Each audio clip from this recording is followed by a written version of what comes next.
Hello everyone, hope you all are good. Today in this video we are going to revise our next chapter, that is Indian temple sculpture. Okay, so let's we start. Time period of Indian temple sculpture is 6 to 13th century AD. Okay, first of all we are going to learn about sculpture. A sculpture is a three-dimensional form of visual art. Okay, एक कोई भी एक sculpture 3D form में होता है. Okay, it includes इसके अंदर art of carving आती है, कंस्ट्रक्टिंग, कास्टिंग और moulding in stone, would, metal, fibre etcetera. इसके अंदर कोई भी स्टोन, वुड, जब उनको कार्व करके या फिर मोल्ड करके जब हम कोई फिगर बनाते हैं उसको हम स्कल्पचर कहते हैं. ओके, साउथ को हम लैंड ऑफ टेम्पल बोलते हैं. Okay, the temple believe to be the home of the god. जो टेम्पल्स हैं उनको होम ऑफ द गॉड बोला जाता है. Through the temple, men try to give their religious belief a visual form to satisfy their sense of understanding. As a result, the temple tend to become aesthetic description of all religious symbol associated with it. Okay, temples के through जो person है वो अपने जो उनकी belief है, जो उनकी मान्यता है, उनको पूरा करने की कोशिश करते हैं. Okay, it is a gradual evaluation starting from the rock cut cave temple to huge rathas which finally led to the large scale structural temple.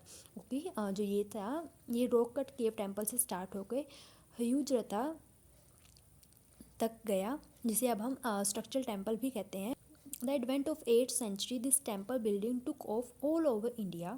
Palas in the east, Cholas and Pallavas in the south, Rashtrakuta and Chandels in the central India built temple of various architectural style from 8th to 10th century. Okay, after this temple were built in Vijayanagar, Mysore, Rajasthan, Bengal and Odisha till 12th century AD.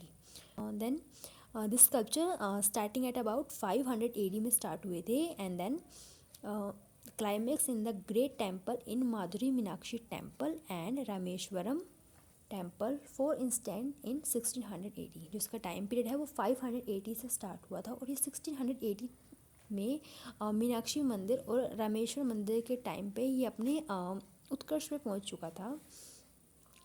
जो in temple को बनाने के लिए जो principal थे वो एक common text से निकले थे, वो था द वास्तुशास्त्र. ओके, जो इंडियन टेम्पल स्कल्पचर हैं उनको 2 टाइप्स में डिवाइड किया गया है, लाइक नगारा और द्रविड़ शैली. ओके, जो नगारा स्टाइल है वो नॉर्थ इंडिया में मिलता है, और जो द्रविड़ स्टाइल है वो साउथ इंडिया में मिलता है. ओके, बेसिकली इन 2 स्टाइल के अलावा भी एक और स्टाइल है, वो है विसार स्टाइल. विसार स्टाइल को हम एक इंडिपेंडेंट स्टाइल बोलते हैं. ये स्टाइल नगाड़ा और द्रविड़ शैली का एक मिक्स रूप है. ओके, इसके अलावा इंडियन टेम्पल स्कल्पचर में कुछ फेमस वर्क हैं, like first work is descent of Ganga. इसका जो मीडियम है वो है ग्रेनाइट रॉक.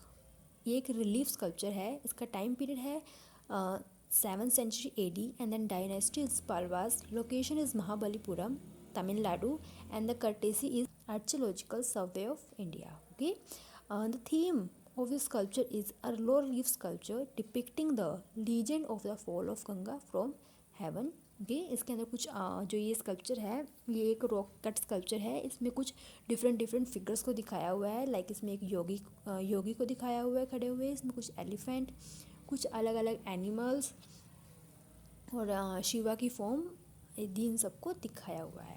ओके, इसके बाद जो हमारा नेक्स्ट स्कल्पचर है वो है त्रिमूर्ति.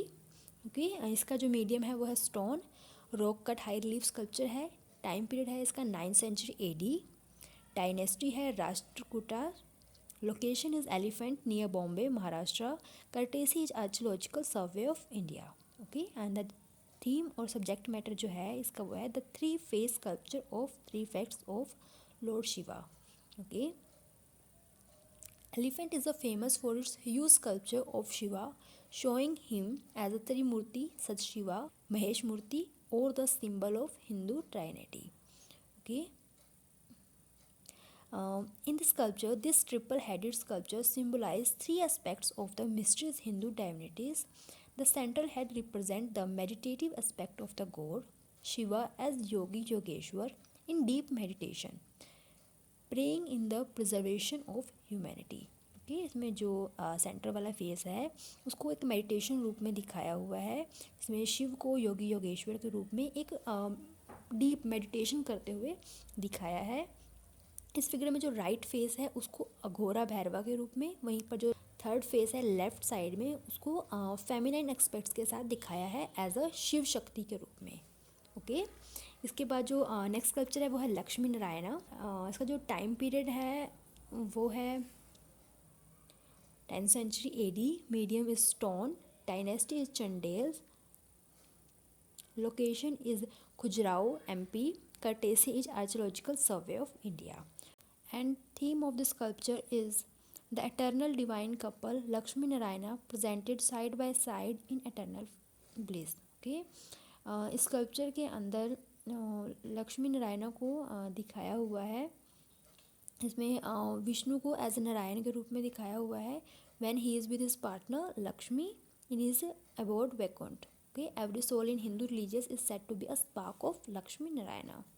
Okay, and our next sculpture is cymbal player, and medium of the sculpture is stone, period 13th century AD, location is fifth temple at Konark in Odisha, dynasty is Ganga, courtesy is Archaeological Survey of India. Okay, and the theme of the sculpture is a standing lady musician playing cymbal. Okay, this sculpture is particular is that of a female musician, a cymbal player in action. She is standing with legs bent and spaced out at the knee. She is holding the cymbals on her left side.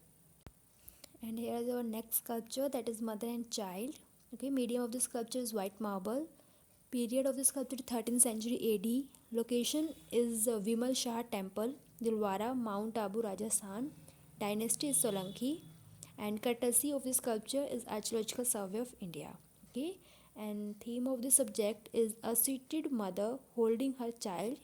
Okay, इसमें एक mother को दिखाया हुआ है जिसने अपने बच्चे को पकड़ा हुआ है। In this sculpture, a mother is sitting on a small lion-like creature similar to याली। इसमें एक जानवर के ऊपर बैठे हुए दिखाया है जिसको इन्होंने याली कहा है। Her one leg is folded as in Padmasan and other hanging downwards touching the ground. Okay, इसमें जो एक लेग को फोल्ड होते हुए दिखाया हुआ है जो कि पद्मासन में है। Now here is your chapter Indian temple sculpture. Revise this chapter. Okay, till then goodbye everyone. See you in next video.